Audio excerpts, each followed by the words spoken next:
حضرت ابراہیم علیہ السلام اپنے بیٹے حضرت اسماعیل علیہ السلام اور ان کی والدہ ماجدہ کو مکہ مکرمہ میں چھوڑ گئے۔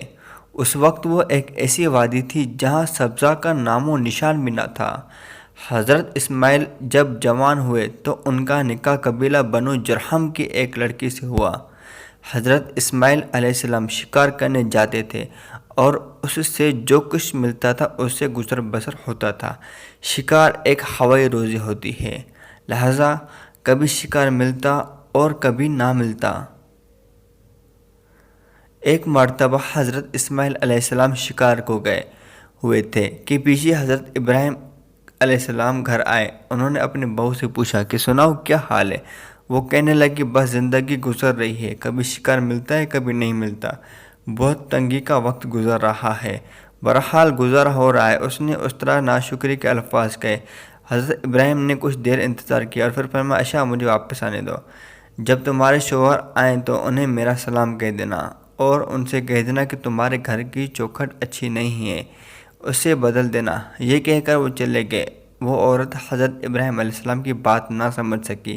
جب حضرت اسماعیل علیہ السلام گھر واپس آئے تو ان کی بیوی نے انہیں حضرت ابراہیم علیہ السلام کا پورا پیغام سنا دیا۔ وہ فرمانے لگے کہ وہ تو میری والدہ گرامی تھی، میرے ان سے ملاقات تو نہیں ہو سکی، البتہ وہ مجھے ایک پیغام دے گئے ہیں کہ گھر کی چوکھٹ اچھی نہیں ہے، اسے بدل دینا، یعنی تمہاری بیوی ناشکری ہے، اسے بدل دینا۔ چنانچہ انہوں نے اپنی اس بیوی کو طلاق دے کر اسے فارغ کر دیا۔ کچھ عرصے کے بعد ایک اور قبیلے کی لڑکی کے ساتھ حضرت اسماعیل علیہ السلام کی شادی ہوئی۔ اب یہ عورت بڑی صابرہ شکورہ تھی۔ سال 2 سال کے بعد حضرت ابراہیم علیہ السلام پھر تشریف لائے۔ اب کی بار بھی یہ حضرت اسماعیل علیہ السلام گھر پر موجود نہیں تھے۔ چنانچہ انہوں نے اپنی بہو سے پوچھا سناؤ کیا حال ہے؟ وہ کہنے لگے کہ میں اللہ کا شکر ادا کرتی ہوں جس نے مجھے اتنا نیک خاوند عطا کیا۔ اللہ تعالیٰ نے مجھے اتنے اچھے اخلاق والا، اچھی کردار والا، متقی اور پرہیزگار اور محبت کرنے والا خاوند دیا، میں تو اللہ کا شکر بھی ادا نہیں کر سکتی۔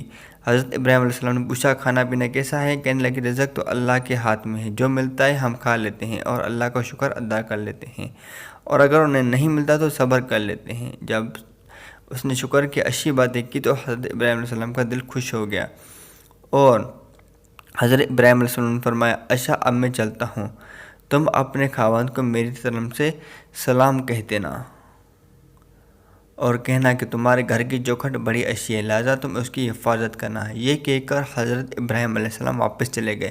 جب حضرت اسماعیل نے پیغام سنا تو وہ بڑے خوش ہوئے اور کہنے لگے کہ میرے والد گرامی تھے اور وہ مجھے پیغام دے گئے کہ تم ایک اچھی بیوی ہو، مجھے تمہاری قدر کرنی ہے اور تجھے زندگی بھر اپنے ساتھ رکھنا ہے۔